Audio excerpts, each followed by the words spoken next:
Hi guys, welcome back to my channel. Now today I have a cooking video for you.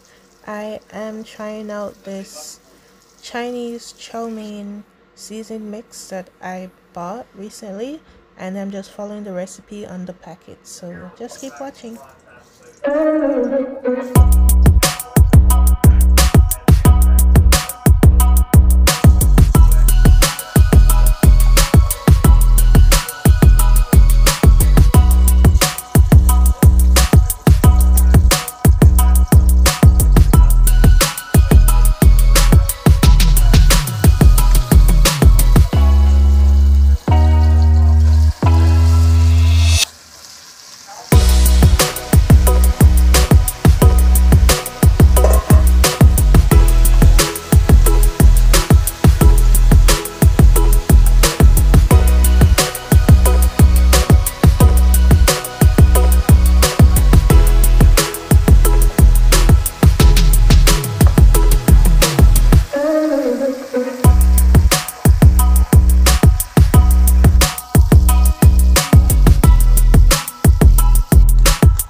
And there you have it, all done. Looks so nice.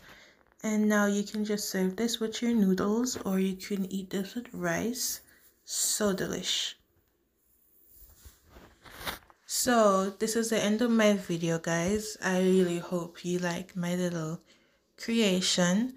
Thank you for watching. Like, share, subscribe, and I'll see you in the next one.